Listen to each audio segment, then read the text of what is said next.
हमारे मध्य प्रदेश के उप मुख्यमंत्री राजेंद्र शुक्ला, विधायक देवतालाल, श्रीमान गिरीश जी गौतम, सांसद और सांसद के प्रत्याशी श्री जनार्दन जी मिश्र, जिलाध्यक्ष मऊगंज डॉक्टर राजेंद्र मिश्रा, जिलाध्यक्ष रीवा डॉक्टर अजय सिंह, विधायक गुड़ श्री नागेंद्र सिंह, श्री रणवीर जी रावत, प्रदेश महामंत्री भाजपा, श्री राजेश पांडे, प्रदेश मंत्री, श्री रामलाल लौटेल, प्रबोध व्यास, लोकसभा संयोजक, श्रीमती नीलम सिंह, जनपद अध्यक्ष, और श्रीमती नगीना गुप्त, और इस सभा में मौजूद मेरे सभी सम्मानित बहनों एवं भाइयों, शायद इस स्थान पर किसी सार्वजनिक सभा को संबोधित करने के लिए पहली बार मैं आया हूं।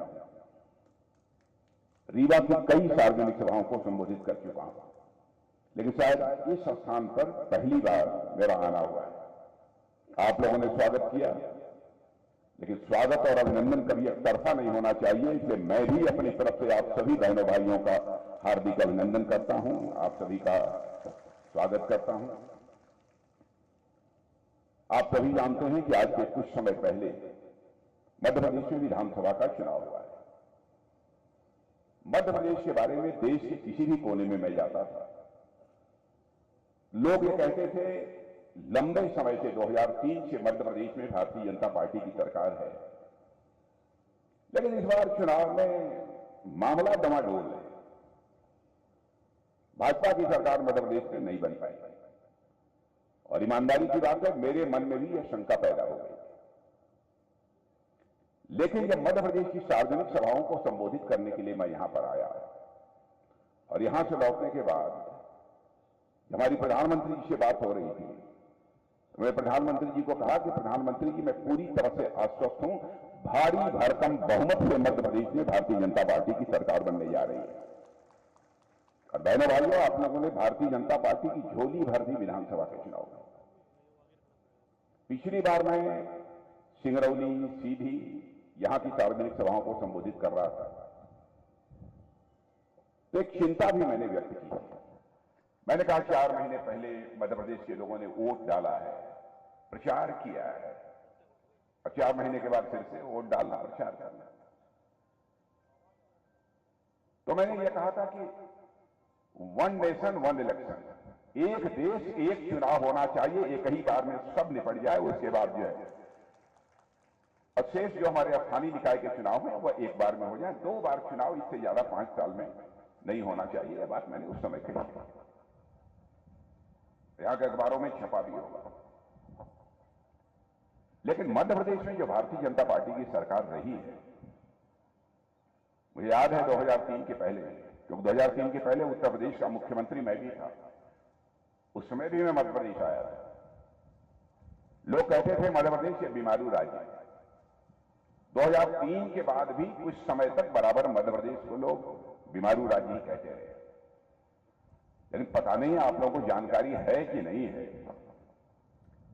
लेकिन देश के आर्थिक स्थिति के जो समीक्षक हैं वह कहते हैं कि अब 2003 के पहले का यह मध्य प्रदेश नहीं रह गया है, बल्कि जो देश का विकास का चक्का मोदी जी के नेतृत्व में तेजी से घूम रहा है, उसमें ग्रोथ इंजन की भूमिका यदि कोई निभा रहा है तो यह मध्य प्रदेश निभा रहा है। उसको आगे बढ़ाने का काम यह मध्य प्रदेश कर रहा है। यह बहुत बड़ी बात है। अब हमारा मध्य प्रदेश बीमारू राज्य नहीं रह गया है। रेलवे स्टेशन का जिस तरीके से आधुनिकीकरण हो रहा है, कामों की यदि मैं गणना कराऊंगा तो अनावश्यक मेरा पूरा का पूरा समय चला जाएगा। लेकिन एक बात यहां के किसानों के लिए मैं कहना चाहता हूं, क्योंकि मैं भी किसान परिवार का ही हूं, कोई मैं बहुत बड़ा बाबू नहीं हूं, कोई मैं राजा महाराजा बड़ा नहीं, मैं सामान्य किसान हूं। किसानों के लिए एक बात जो मुझे अपील करती है, जो यह सरकार करने जा रही है, मेरे बहनों भाइयों, 1.25 लाख करोड़ रुपए से सारे देश में 1.25 लाख करोड़, 1 लाख मत मान लीजिएगा, 1.25 लाख करोड़ खर्च करके लगभग 700 से अधिक ऐसे भंडार बनाने जा रही है, गोडाउन जिसे कहते हैं, गोडाउन बनाने जा रही है। वह इसलिए बनाने जा रही है क्योंकि जो ही फसल पैदा होती है, आनन फानन कीमत पर किसान उठाकर उसे बेच देता है, क्योंकि उसकी घर की आवश्यकताओं को भी पूरा करना होता है। तो हमारी सरकार ने अब तय किया है कि किसान के सामने यह नौबत न आने पाए। फसल पैदा होती है, वह चाहे तो भंडार गृह में उसे रख दे और वहां से कुछ पैसा ले ले और अपना घर का खर्च पर चलाए, और जब अनाज की कीमत बढ़ जाए तब ले जाकर उसे वह बाजार में बेच दे। इसलिए यह सरकार इस क्षमता का निर्माण सारे देश भर में कर रही है। आपके क्या काम हुए हैं? अब जैसे यहां जो लोग बैठे हैं, मैं जानता हूं, यदि मैं आपसे पूछ लूं केंद्र सरकार की योजनाओं से किन किन लोगों का लाभ मिला है, तो मैं दावे के साथ कह सकता हूं अधिकांश लोगों को, किसी को 1, किसी को 2, किसी को 3 योजनाओं का लाभ तो जरूर मिला होगा। किसी किसी को 4-4, 5-5 योजनाओं का लाभ मिला है। अब मैं किसानों की बात करना चाहता हूं। हमसे कांग्रेस के लोग कहते हैं साहब 6,000 रुपया आपने किसानों को दे दिया, कौन सा बड़ा कमाल कर दिया। बहनों भाइयों, मैं किसान हूं, मैं जानता हूं 2,000 रुपया घर में किसान के लिए नहीं होता है, उसकी फसल बर्बाद हो जाती है, खाद नहीं डाल पाता है, बीज नहीं डाल पाता है, यह हालत होती है। अब मुफ्त का 6,000 रुपया यदि हमारे प्रधानमंत्री दे रहे हैं तो उसकी भी हमारे कांग्रेस के लोग आलोचना कर रहे हैं। इसका क्या मतलब है?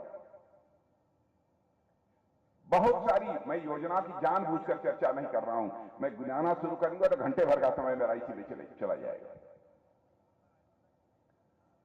और बहनों भाइयों, जिस तेजी से विकास हुआ है इस हमारे मध्य प्रदेश का और हमारे देश का, जिस तेजी से विकास हुआ है, मैं एक बात बतलाना चाहता हूं आपको, सारी दुनिया में भारत के प्रति तो धारणा ही बदल गई।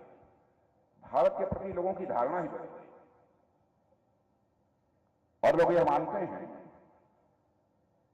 वह दिन दूर नहीं है कि भारत 25, 30, 40 वर्षों में विश्व की महाशक्ति बन जाएगा, सुपर पावर बन जाएगा भारत। यह लोगों की धारणा बनने लगी। अभी मैं जब दिल्ली से आ रहा था तो इलाहाबाद एयरपोर्ट पर मैं अपनी ये प्लेन से उतरा तो थोड़ी देर के लिए मैं चला गया था, वहां जो रेस्ट रूम होता है उसमें मैं चला गया था। वहां पर एक समाचार पत्र मैंने पढ़ा। समाचार पत्र में एक अमेरिका के एम्बेसडर ने, तुम कहां रख दिए कागज भाई, देखो तो वहां है, मैंने नोट किया था, मैंने छोटा कागज था ना। अमेरिका के एम्बेसडर ने, उनका एक स्टेटमेंट था, मैं उसे देख रहा था, वहां नहीं, अच्छा इसमें रखा हुआ है। अमेरिका के एम्बेसडर ने, मैं दुनिया का सबसे ताकतवर देश यदि कोई माना जाता है तो अमेरिका माना जाता है। तो अमेरिका के एम्बेसडर मिस्टर एरिक गारसेटी, उन्होंने एक कार्यक्रम को संबोधित करते हुए कहीं पर यह कहा, एक कोई इंटरनेशनल फोरम था, अंतर्राष्ट्रीय मंच था, उसको संबोधित करते हुए उन्होंने कहा, अगर आप भविष्य देखना चाहते हैं, अगर आप भविष्य देखना चाहते हैं तो आप भारत में, आप यदि भविष्य को महसूस करना चाहते हैं तो आप भारत आए, और यदि आप भविष्य पर काम करना चाहते हैं तो भारत आए। यह दुनिया के सबसे शक्तिशाली देश अमेरिका के राजदूत ने कहा है। यह हम लोगों के लिए कोई छोटी बात नहीं है। और भारतीय जनता पार्टी के बारे में, और मैं तो प्रेस के दोस्तों से भी कहूंगा, हमारी कोई भी बात गलत हो तो आप अखबारों में लिख दीजिएगा, कह दीजिएगा कि राजनाथ सिंह ने झूठ बोला है। शंका हो तो हमसे बात कर लीजिएगा, हम उसका समाधान देंगे। क्योंकि आज तक जो मैंने राजनीति की है, जनता की आंखों में धूल झोंक के बहनों भाइयों कभी राजनीति नहीं की है, जनता की आंखों में आंख डालकर मैंने राजनीति की बराबर। यह सावधानी हमने बरता है।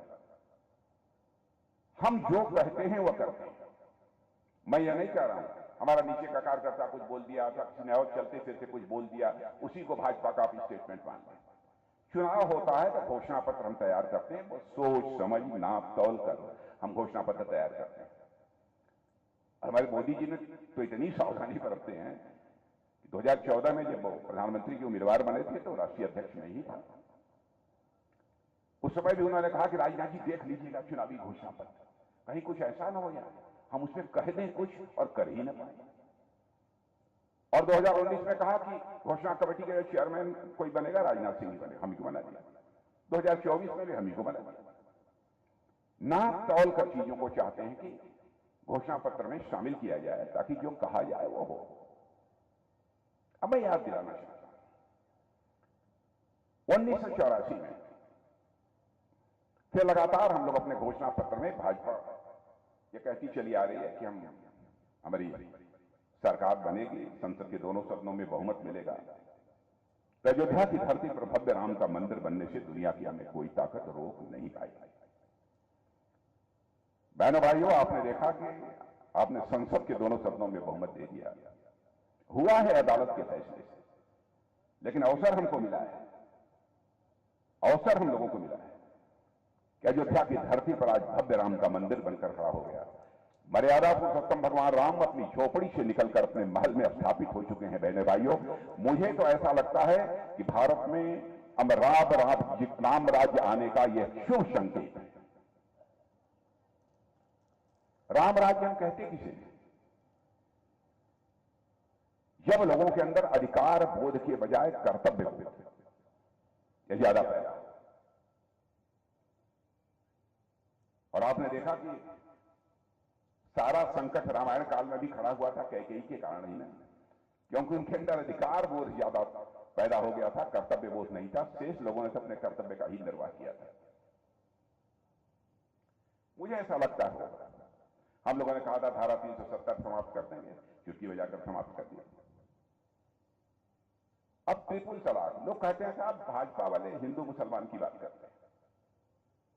बहनों भाइयों, मैं ईमानदारी से कहना चाहता हूं, हिंदू मुसलमान ईसाई यहूदी इस नाम पर हम कोई भेदभाव नहीं करते, कोई भेदभाव नहीं करते। हम सबको साथ लेकर चलना चाहते हैं। जो भी भारत की धरती पर पैदा हुए हैं और सभी भारत माता की संतानें हैं, हम यह मानकर चलते हैं, कोई भेदभाव नहीं करते।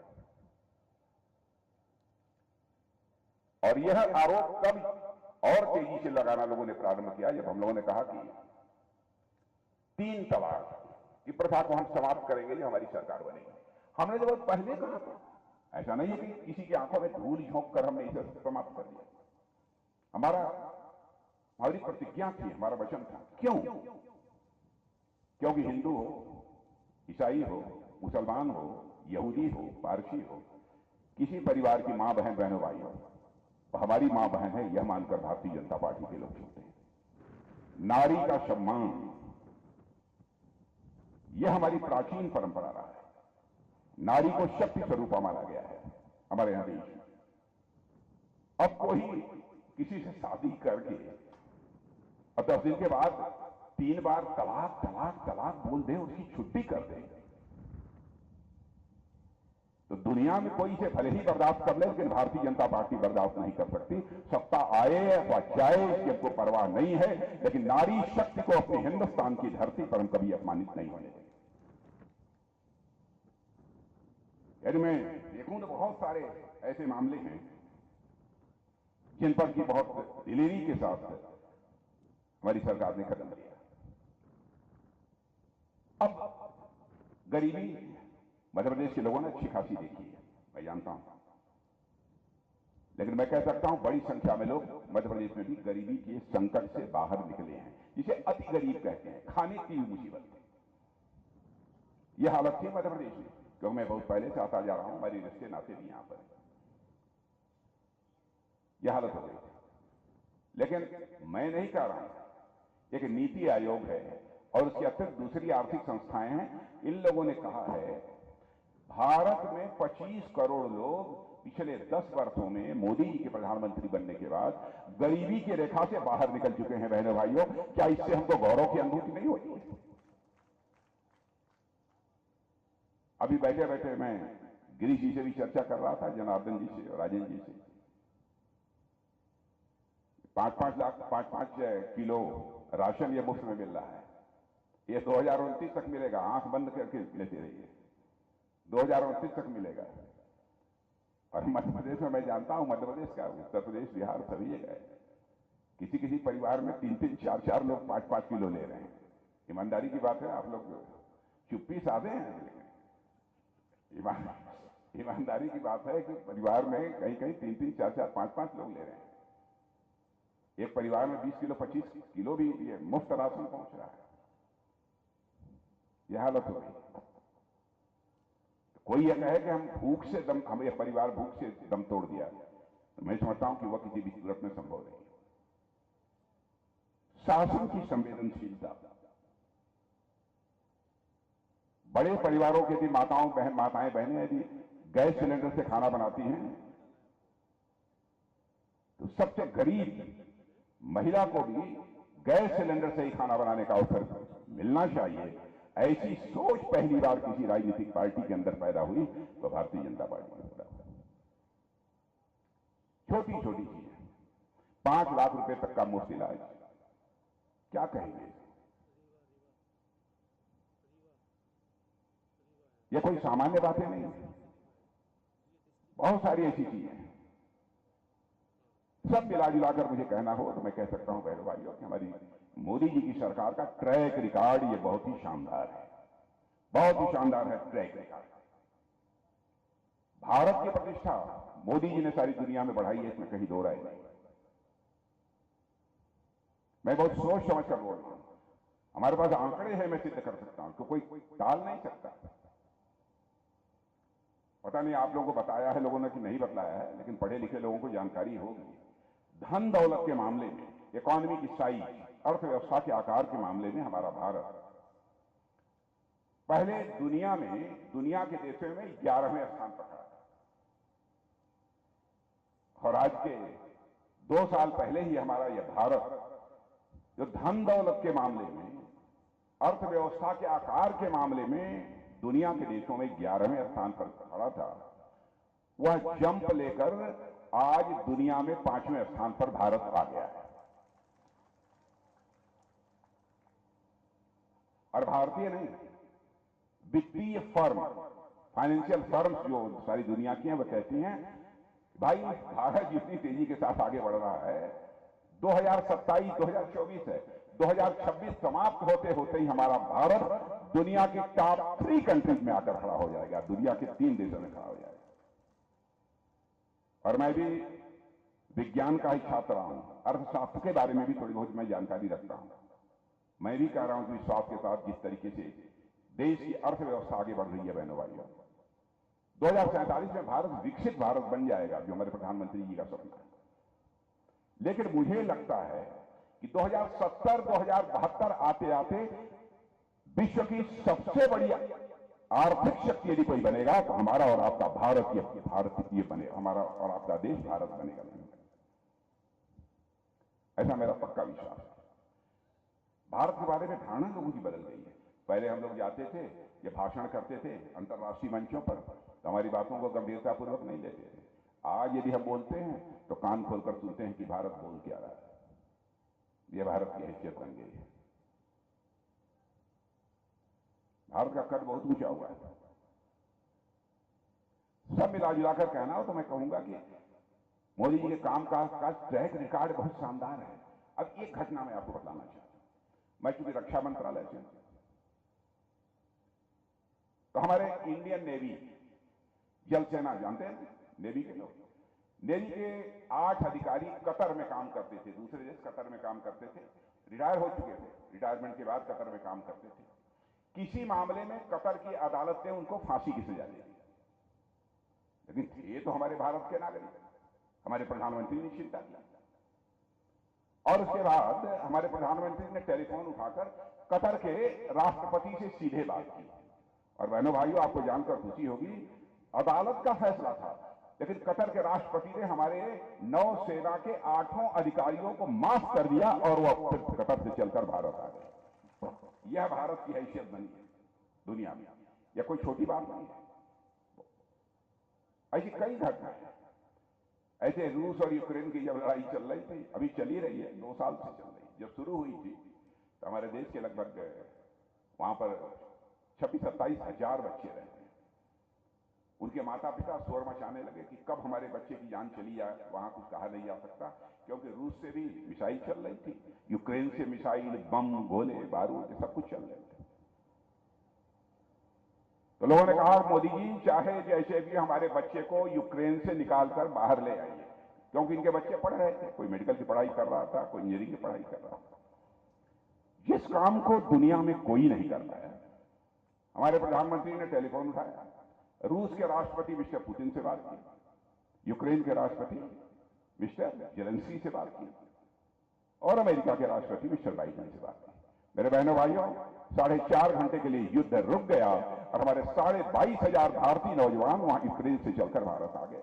यह है भारत। इसलिए मैं कह रहा हूं कि भारत की शक्ति को पहचानिए और इसमें आपका भी योगदान होना चाहिए, यह मेरा पक्का विश्वास है। अब रक्षा का जहां तक सवाल है, रक्षा मंत्रालय की हालत यह थी मेरे बहनों भाइयों, पहले छोटी से छोटी चीज हम लोग दुनिया के दूसरे देशों से मंगाते थे। जानते हैं 10 वर्षों के अंदर क्या करिश्मा हो गया? भारत चाहे तोप हो, गोले हो, मिसाइल हो, फाइटर प्लेन हो, भारत की धरती पर तैयार कर रहा है और भारतवासियों के हाथों से तैयार कर रहा है। यह हैसियत भारत की बन गई और दुनिया के दूसरे देशों को हम एक्सपोर्ट भी कर रहे हैं, भेज भी रहे हैं। चित्र बदला हुआ है। इसीलिए मैं आप लोगों से कहना चाहता हूं, आप सबके दिल की हसरत होगी कि भारत को आगे जाना चाहिए, भारत को ऊंचाइयों को हासिल करना चाहिए। तो आप सबका समर्थन भारतीय जनता पार्टी को प्राप्त हो। जहां तक आपके प्रत्याशी पंडित जनार्दन जी मिश्र, उनके बारे में मुझे कहने की जरूरत नहीं है। ईमानदारी से कोई भी कलेजे पर हाथ रखकर यदि पूछेगा तो कहेगा भाई चाहे जो कुछ भी हो, जनार्दन जी की सज्जनता, सरलता और ईमानदारी तीनों पर कोई मां का लाल प्रश्न चिन्ह नहीं लगा सकता है।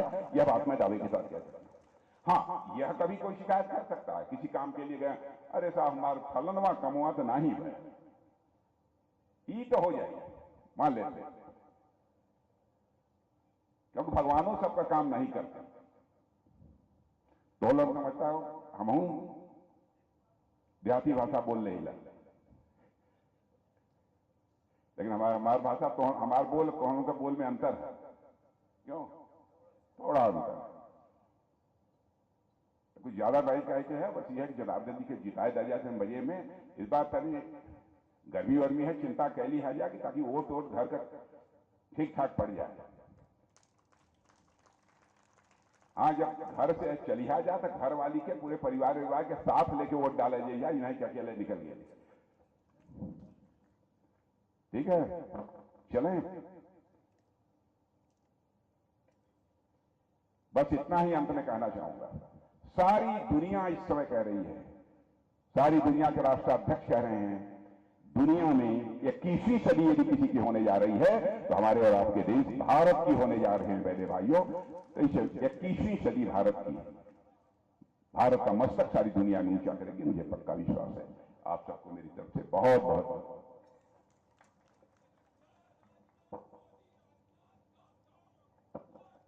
महोबा जिले के सम्मानित जिलाध्यक्ष आदरणीय राजेंद्र मिश्र जी से निवेदन करता हूं कि आभार व्यक्त करने का कष्ट करें। सम्मानित राजेंद्र जी,